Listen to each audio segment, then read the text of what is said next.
Y yo quisiera hacer unas muy breves reflexiones y quería empezar por donde terminó Carlos. ¿Y por qué yo sí y yo no? Y cuando tengamos esta pequeña minería de los campesinos, también tendremos que pedir responsabilidad social, responsabilidad ambiental, la meta de desarrollo sostenible, porque eso es para todos, ¿no es cierto? Entonces, el tema de derechos humanos. Entonces, no es tan simple. Suena maravilloso, el capitalismo democrático, el capitalismo popular, pero existe todo este marco internacional, toda esta convergencia que nos apunta a que el tema que empezó con la seguridad, luego con el medio ambiente, calidad total, responsabilidad social, y ha decantado un concepto que lo engloba todo, que es sostenibilidad.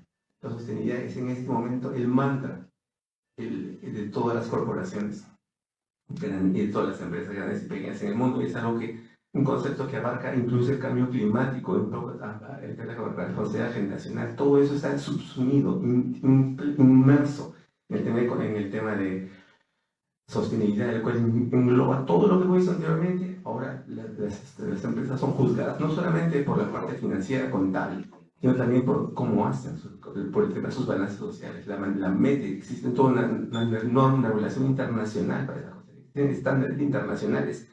Me parece maravilloso este capitalismo, esta movilización masiva de campesinos y de gente que quiere hacer minería, pero no nos olvidemos que el daño al medio ambiente y todo el tema de la responsabilidad social es para todos, no solamente para las empresas que cotizan en bolsa. Y seguidamente hay algo sumamente interesante. La pobreza en Cajamarca no empezó con el boom minero, no empezó con Yanacocha. Es mucho más antiguo, tiene raíces mucho más profundas. Y el modelo de minifundio, lechero, en el cual cada generación la cantidad de la parcela se va haciendo más pequeña y la cantidad de tierra que tiene cada vaca para pastar es menor y la rentabilidad de los pequeños productores se va atomizando paulatinamente, es un modelo inviable. Y ciertamente eso nos lleva a algo que también dijo Carlos y que también mencionó Pablo. La minería es un actor de desarrollo, la minería no es la solución, la minería es un actor importante en el esfuerzo de desarrollo sostenible en el cual están inversos todos. Todos empezamos por las autoridades. Y, por ejemplo, en el libro de Ana María hace una reflexión interesante acerca de la permanente falta de capacidad de gestión en los gobiernos subnacionales.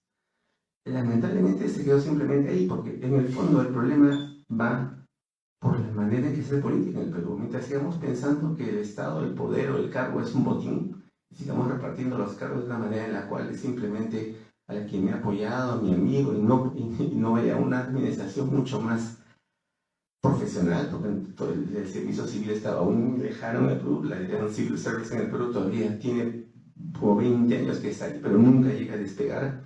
Pero hay un punto, es el punto en el cual nunca los gobiernos nacionales van a tener las capacidades mientras se sigan administrando las regiones con unos criterios clientelistas y de botín que tenemos hasta ahora.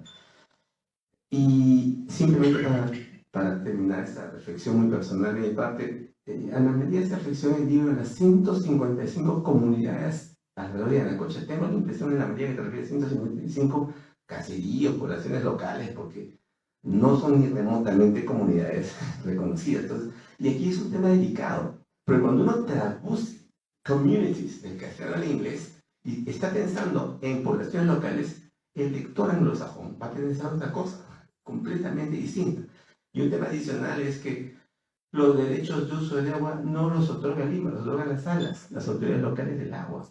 Y el otorgamiento de las concesiones mineras no solo hace el gobierno central, los gobiernos regionales también otorgan concesiones mineras, no existe monopolio en Lima, así que es un tema muy importante y no quería dejar pasar la oportunidad para hacer esos muy breves comentarios personales antes de presentar a la persona que hemos invitado como siguiente panelista, Nancy Bamonde.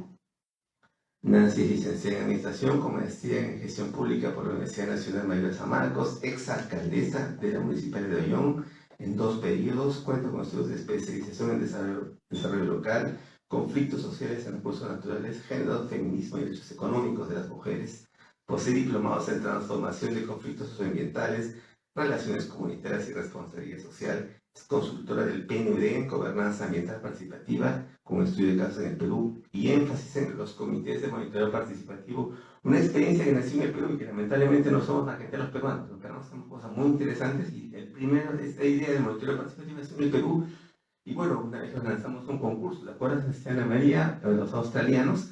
Y bueno, de ahí la idea germinó, ya todo el mundo maravilloso, pero no supieron que esa idea nació aquí en el Perú, pero ciertamente, a veces no podemos reconocer nuestras buenas iniciativas. Finalmente, Nancy cuenta con experiencia en la conformación del Comité de Monitoreo Ambiental Participativo, Empoderamiento de la Mujer y Administración de Proyectos de organismos no gubernamentales. Lamentablemente, por las razones completamente ajenas a su voluntad, no está presente con nosotros, pero ha tenido la gentileza de enviarle a Ana María sus comentarios para que puedan ser compartidos con ustedes. Gracias. Bueno, en representación de Nancy Bahamonde, voy a leer los comentarios que gentilmente nos ha alcanzado. Es decir, voy a hacer uso de la palabra en nombre de Nancy. Quisiera, en primer lugar, disculparme por no poder participar presencialmente. Quiero felicitar a la doctora Ana María Vidal por la presentación del libro Entre la Jalca de Oro y la Laguna Negra. Quisiera centrar mis comentarios en mi condición de Paz alcaldesa de la provincia de Ollón.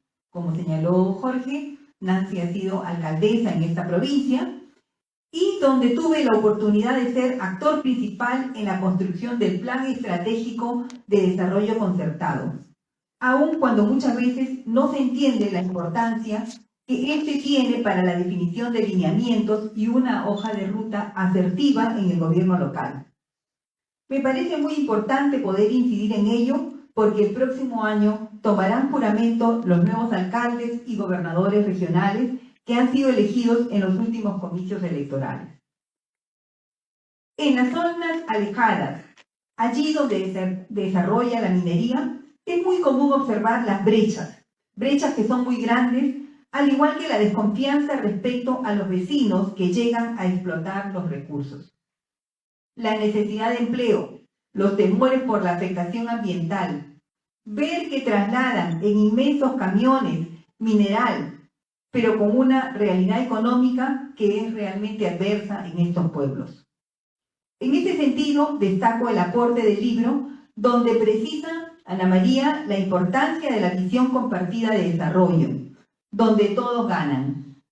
Aquello que inicia con un buen diagnóstico de la problemática y de las potencialidades que tiene el pueblo, el distrito, la provincia, la región, el país. Las autoridades más cercanas sin duda son los alcaldes.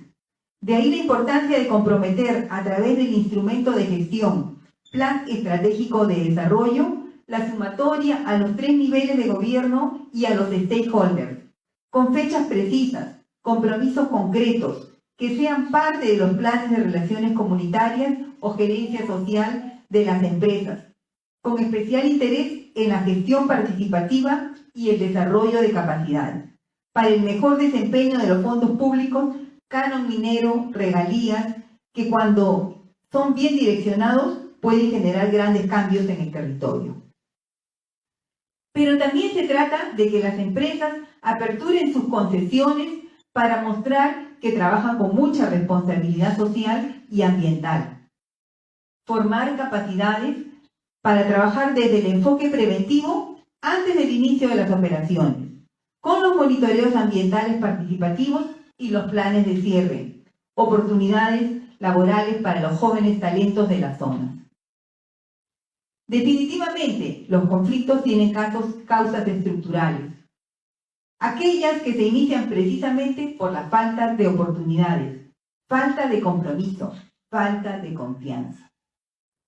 Allí el papel articulador del Estado en sus 3 niveles de gobierno, las políticas públicas, el monitoreo y acompañamiento para que éstas se cumplan y también el compromiso de la empresa vecina son fundamentales, de forma que coadyuve en el logro de los objetivos de desarrollo sostenible para que nadie quede atrás. Felicitaciones a Ana María. Realmente leer esta obra invita a pensar en grande, bajar los niveles de conflictividad que tanto atraso nos trae como nación. Invito a los alcaldes que inician su gestión a tener este libro de consulta obligada para iniciar con una mirada estratégica y aplicarlo durante su gobierno, seguro que les dará muchas satisfacciones. Nancy Bahamonde, exalcaldesa de Ollón, consultora en gobernanza ambiental participativa y en conflictos sociales. Este es el mensaje que nos llega a Nancy, llamando a que todos los actores, incluyendo a las empresas, se articulen en el plan de desarrollo concertado y para que puedan trabajar en los diferentes niveles de forma consensuada con una visión común. Llama también la atención Nancy en que los diferentes actores busquen enfrentar esta situación de partida, esta falta de oportunidades, esta pobreza, y para ello la necesidad de que se articulen en términos de una participación activa en los procesos, por ejemplo, en los monitoreos ambientales participativos o los planes de cierre, el inicio de las operaciones, en general en las diferentes etapas. Es decir, a partir de su experiencia, la mirada que nos da Nancy es una mirada de mayor amplitud de convocatoria, de integración en las diferentes fases. Le agradecemos a Nancy en particular por haber enviado su mensaje, aunque no haya podido concurrir presencialmente. Gracias. Solamente puntualizar que Nancy Beaumont es también miembro activo del Grupo de Diálogo, al igual que nuestro siguiente y último comentarista de esta primera ronda de intervenciones, Darío, miembro activo del Grupo de Diálogo. Nos enorgullece tenerte, Darío, por favor, adelante. Muchas gracias. Unirme al agradecimiento y a la felicitación a Ana María por el esfuerzo y el detalle, ¿no? Compartíamos antes de llegar a la sala qué valioso es tener información empírica, ¿no? Qué valioso es tener este esfuerzo sistemático, detallado, de buscar la experiencia, el testimonio, ¿no? Y desde allí tratar de construir aprendizajes. Y yo, digamos, tengo el beneficio de participar luego de escuchar a los compañeros en mesa y encuentro muchas coincidencias, ¿no? Evidentemente, en algunos puntos quizás podemos tener una mirada distinta, pero quisiera empezar por las coincidencias. Coincido plenamente con Carlos que estamos en un proceso entre convivencia y resistencia y que es poco predecible necesariamente si es que se va a dar uno u otro, pero lo que sí es predecible es que vamos a estar en esa dinámica permanentemente. Y quiero pensar en positivo que sí somos capaces de aprender, que sí somos capaces a nivel individual, a nivel colectivo, a nivel comunitario, a nivel país, de aprender. Creo que eso no se le puede negar a las personas. Y creo que podemos ser más conscientes o menos conscientes del aprendizaje. Pero creo que el aprendizaje es inherente a la persona. Y creo tampoco que otra cosa no se puede negar es la aspiración que tienen las personas.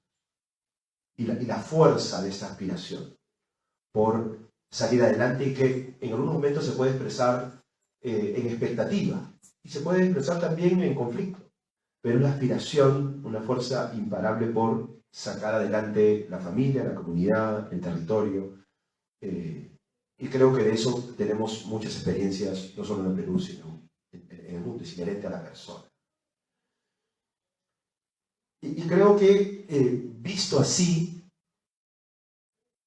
se nos abre una oportunidad, y que se recoge justamente en el libro, en los desafíos y en los planteamientos que se nos hacen mirando hacia el futuro, de cómo es que podemos catalizar este proceso de aprendizaje, no solo individual, sino colectivo, y tratar de buscar allí la oportunidad justamente de un estadio ciudadano superior. Y uno de los componentes de este estadio ciudadano superior es el manejo de los desacuerdos sin violencia. El que podamos sentarnos y encontrar mecanismos efectivos de ejercicio de nuestros derechos, ejercicio de nuestros deberes, ejercicio de nuestras aspiraciones y expectativas, sin conflicto. Y como nos dice Carlos, sin el costo inmenso que a la fecha venimos todos sufriendo. El número de muertes y de afectaciones en personas que en muchos casos, y hay una reflexión y autocrítica como sociedad, nos dejamos en impunidad. Hay una tolerancia a la violencia, una permisividad a la violencia que creo que en un estadio superior de ciudadanía y de sociedad no debería darse. Ahora, quiero rescatar también esa reflexión que nos hace Pablo en relación al espíritu rentista o la actitud rentista.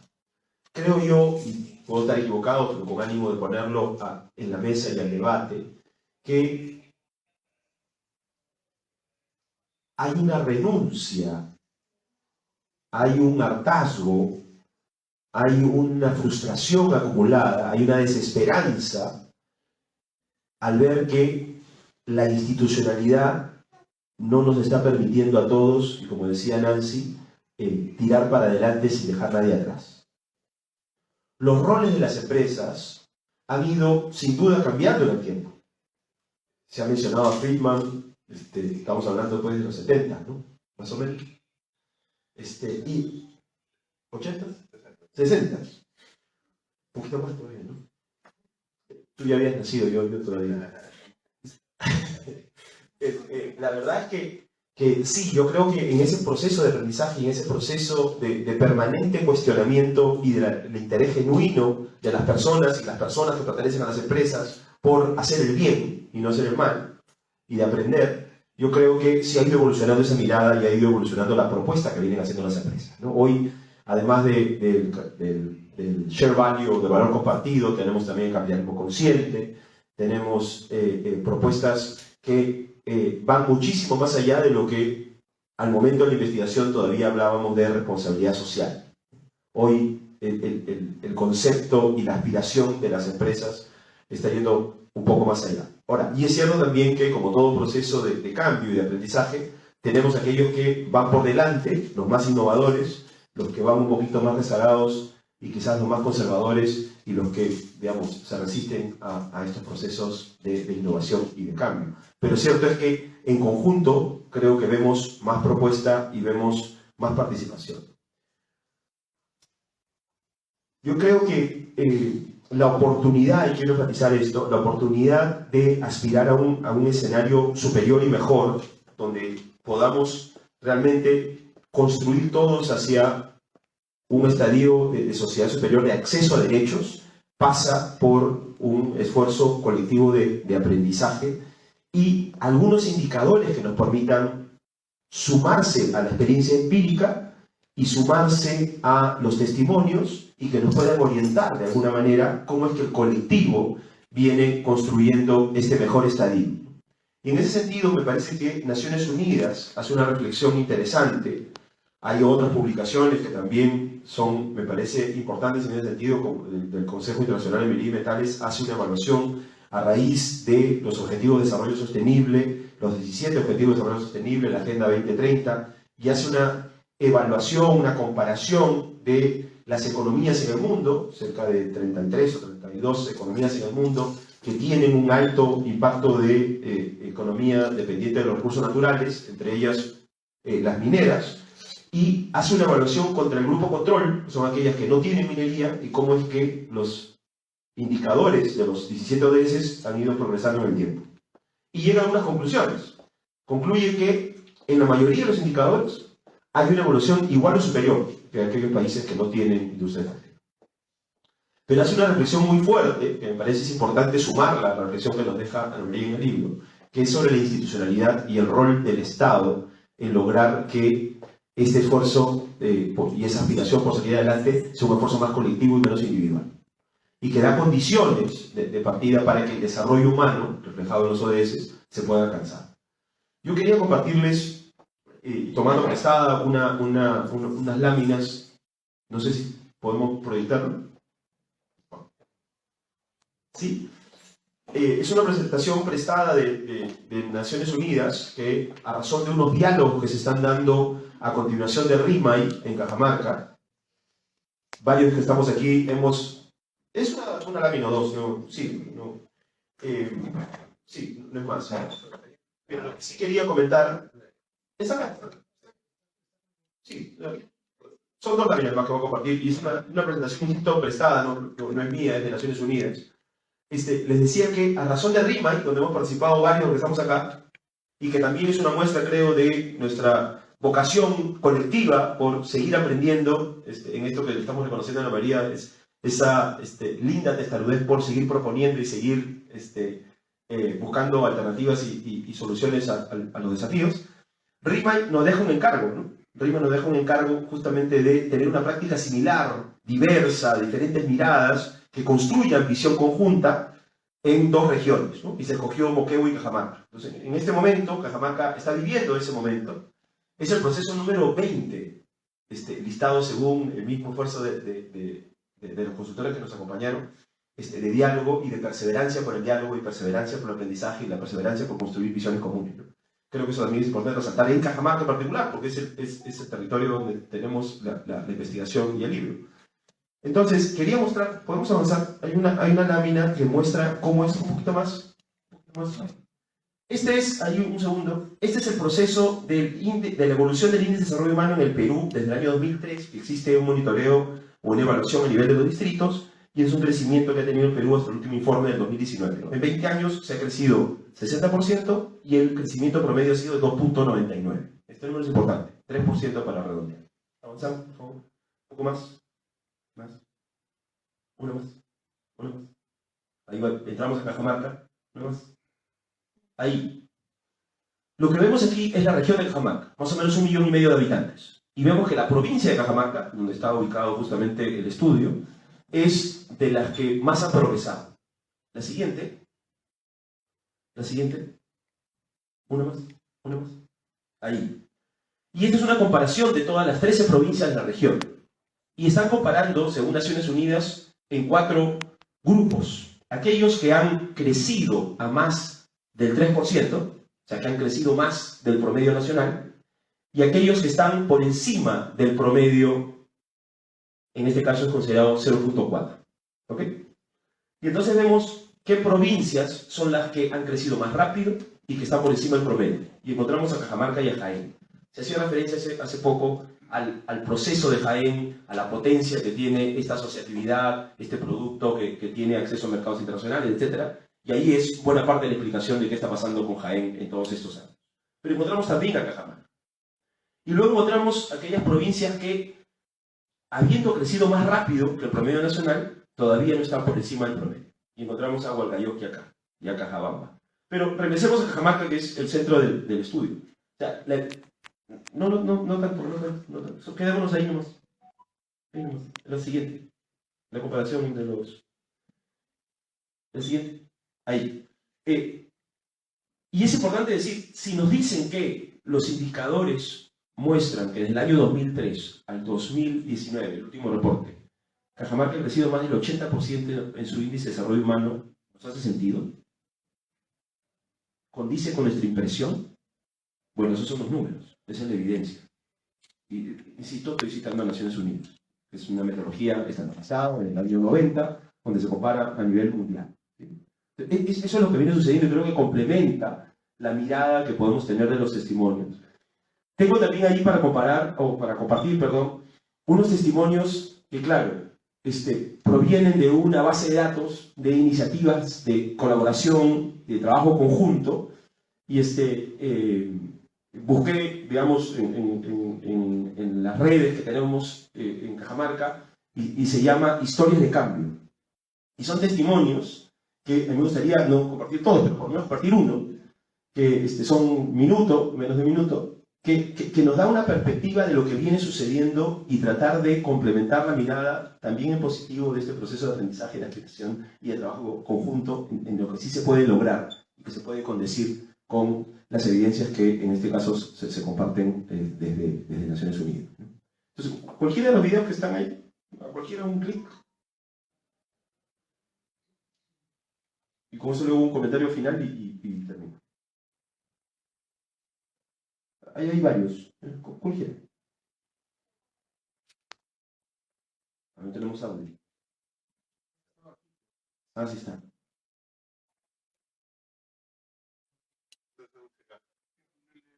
Póngale el micrófono ahí.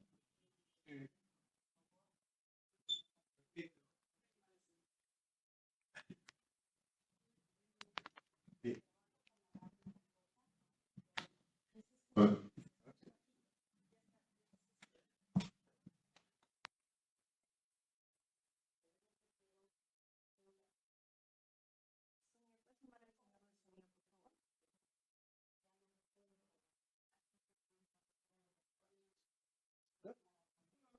Lo puedo dejar luego para compartir.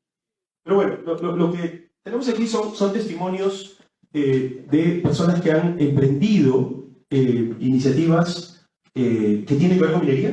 Han emprendido iniciativas que no tienen nada que ver con minería. han emprendido iniciativas de aprendizaje colectivo, de aprendizaje individual. Tenemos ahí un testimonio, por ejemplo, de una abogada joven de Chanta que está yendo a estudiar, se ha ganado una beca, de la cual somos parte de un colectivo de varios, no solamente nosotros, pero que ella, es lindo su testimonio porque ella habla del acceso a los derechos humanos, particularmente mujer, y cómo es que en su vida para ella ha sido tan importante como con ilusión va a estudiar para regresar, no para irse sola.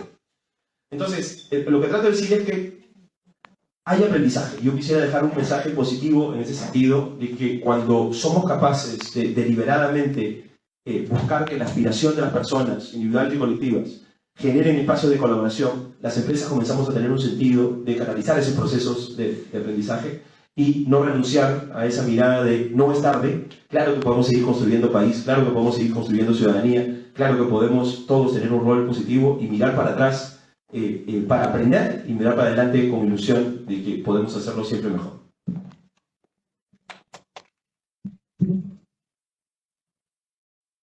Muchas gracias, Darío. Terminar la primera ronda de intervenciones, le toca ahora a la autora del libro. Sí, solamente quería yo hacer un comentario a lo mencionado por Darío. Creo que efectivamente el proceso de crecimiento en Cajamarca es diferenciado en sus provincias. Hay elementos pulsores, hay posibilidades de cambio, y estas posibilidades de cambio cuestan duro. Es como una pelea entre enamorados, como alguien lo puso alguna vez. Pueden reconciliarse, pero quedan las heridas. Entonces, la idea de esta reconciliación entre la empresa y la comunidad cuesta, y es toda una apuesta de diferentes gestos y un proceso. Creo que en eso coincidimos, y es el reto que no solamente tiene Yanacocha, sino tiene en general las empresas, y más aún las empresas del sector minero. Lo interesante es que la apuesta no se ha abandonado, y creo que eso es lo importante, mirando, como quien dice, ya no a solo una efectiva responsabilidad social, sino también a construir una visión, esa visión conjunta. Pero esa visión conjunta es un esfuerzo que requiere también de terceros que empujen a que la sociedad civil, a que las comunidades, etcétera, se encuentren con las empresas, donde el rol de las autoridades, como bien lo señalaba Nancy hace un rato, debiera ser de ser un elemento articulador, y en este caso del gobierno regional. El gobierno regional y las municipalidades, que tienen ahí un alto peso, un alto compromiso por afirmar. Veremos cómo nos va en la vida en estos meses que vienen hacia adelante. A Ana María, que va a recoger los comentarios de todo nuestro excelente panel. Adelante. Muchas gracias, Marina. Es difícil recoger todos los comentarios y responder todas las interrogantes. En realidad, en 5 minutos lo que voy a hacer es agradecer, en primer lugar, al grupo de diálogo, que siento que es como una segunda familia para varios de nosotros. Este libro está dedicado y en gran parte nace del esfuerzo de varios de los miembros del grupo de diálogo, y en ese sentido esta reunión para mí me pone muy contenta, porque realmente después de 2 años de pandemia, de haber estado casi todos, ¿no? Lamentando mucho lo que ha pasado a nivel personal, familiar y del país, podamos nuevamente estar en una reunión presencial.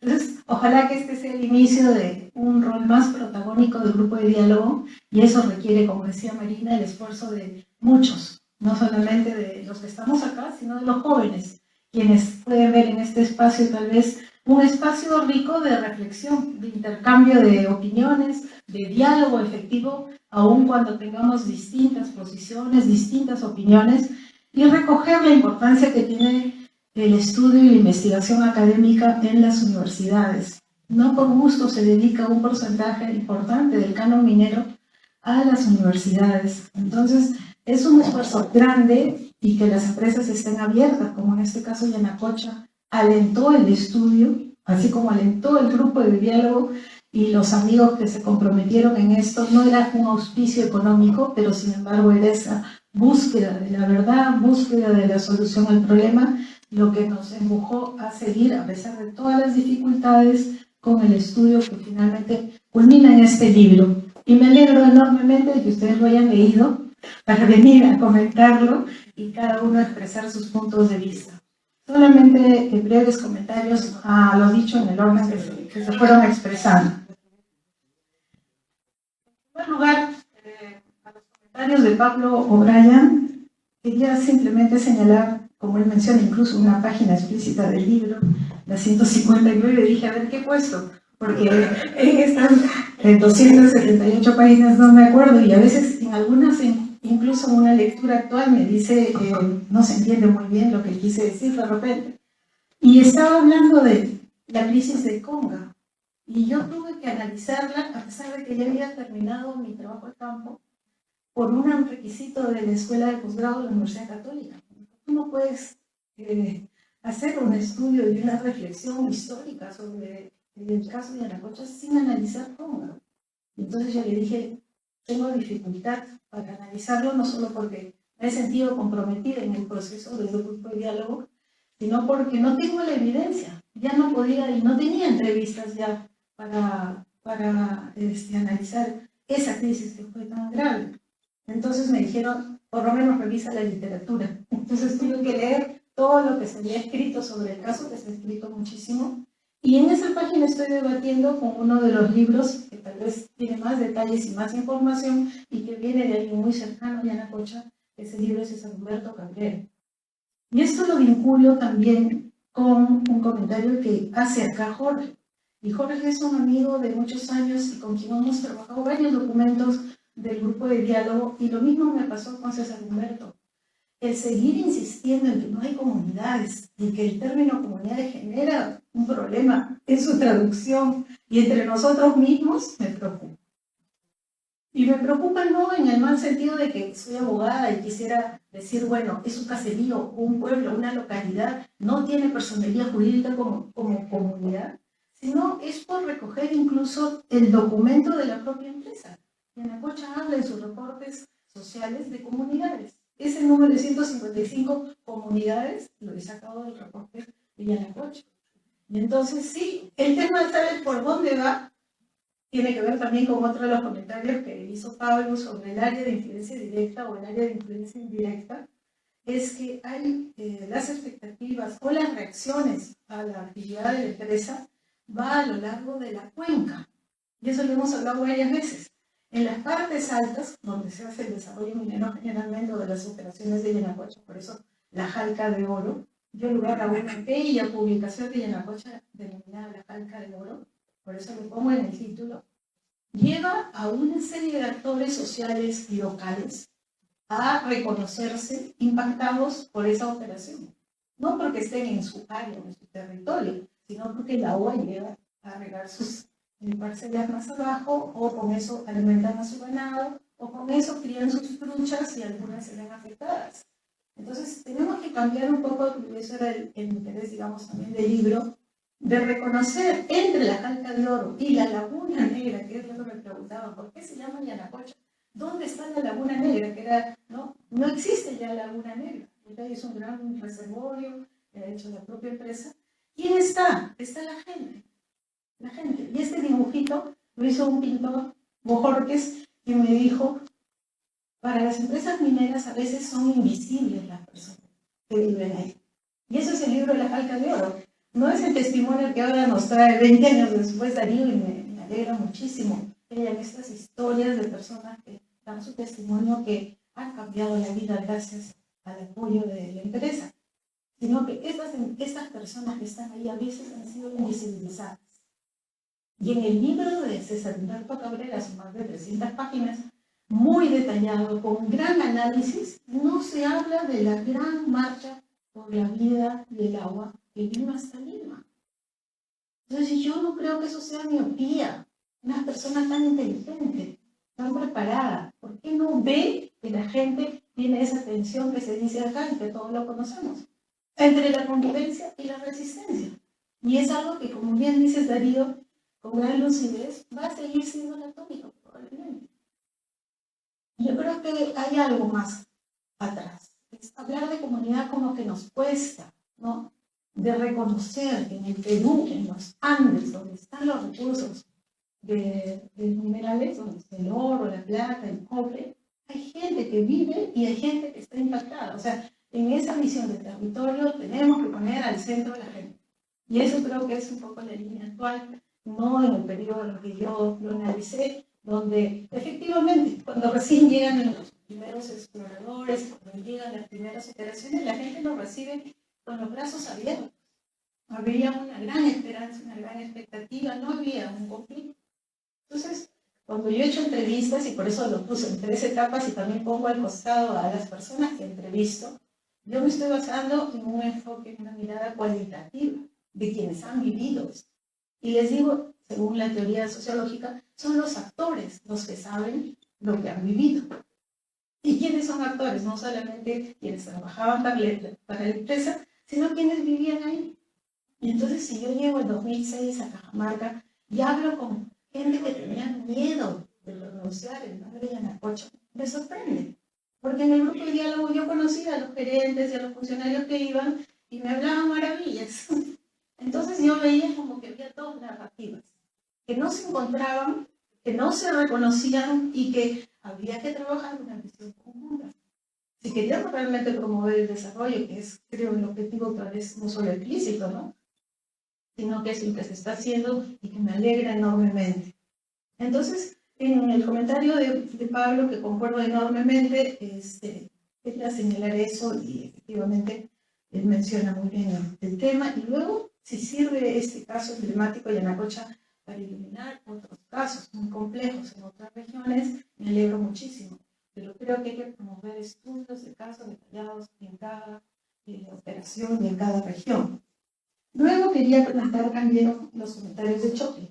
Yo creo que él no me tiene que agradecer a mí, sino yo te agradezco a ti, Chocli, porque cuando yo entré a la universidad yo quería estudiar antropología. Entonces quería los comentarios de un amigo antropólogo, porque justamente el estudio cualitativo, el que enfoca la mirada sobre los testimonios de la gente, es la mirada antropológica.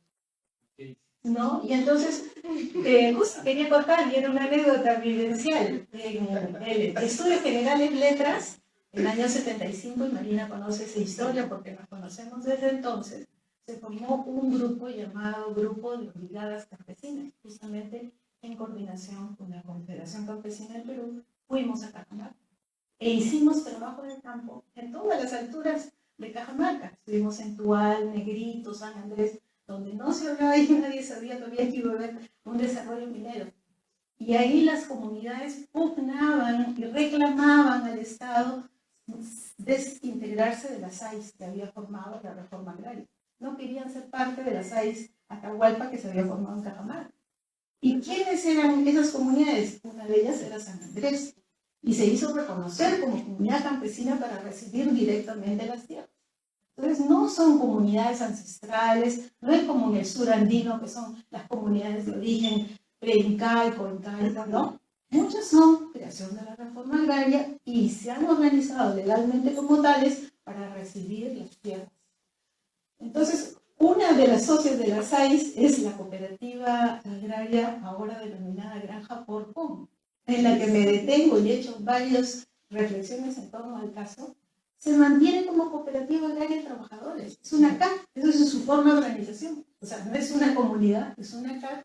Y tiene un emprendimiento turístico que ahora por internet cualquiera que desee visitarlo puede hacer una reserva e ir allí. Y es la vecina de Yanacocha. Cuando yo los entrevisté, así es, ¿no? Y ¿sabes qué? Yo hice unas entrevistas a los dirigentes que, como decía en el caso, son todos miembros de una familia, son todos miembros de una mini iglesia, son un grupo muy especial, es un caso sui generis, no es posible generalizar tampoco, pero me pidieron una cosa, lo que le hemos dicho, no lo publico. Me han contado muchas cosas que no puedo publicar, porque incluso no aceptaron firmar dentro de los requisitos, ustedes han visto, hay requisitos del estudio, tengo que tener la aprobación, la entrevista tiene que ser grabada, tienen que aceptar su publicación, no aceptaron. Y no fueron los únicos. He tenido varias conversaciones con varias personas dentro de la empresa, fuera de la empresa, que me pidieron no me cites. no puedo, o sea, te puedo contar a ti, pero por favor no vayas a publicar. Entonces, es un poco la historia detrás del libro, que yo no pensé que se llegara a publicar si no hubiera sido, y con esto termino, una persona muy querida, que es Carmen Lora, que es la directora del Centro de Estudios y Publicaciones, que es justo la editorial que publica los libros de uno de los peruanos más ilustres, que es el padre Gustavo Gutiérrez. Y él me dijo, nosotros queremos publicar tu tesis. Y le digo, sí, ¿tú crees que lo podemos hacer? Claro, me dijo, nos juntamos nosotros con el Instituto Bartolomé de las Casas y el grupo de diálogo minero, que es en el seno en el cual tú has desarrollado tu trabajo. ¿Estás de acuerdo?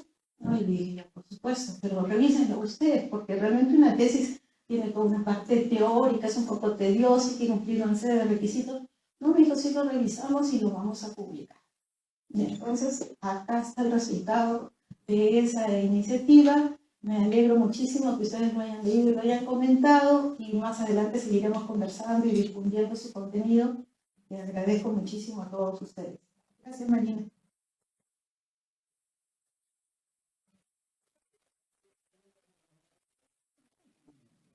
Bueno, creo que Carlos lamenta que Ana María no haya estudiado antropología, pero ha en todo caso incorporado la mirada antropológica en esta tesis y hemos tenido una muy buena abogada.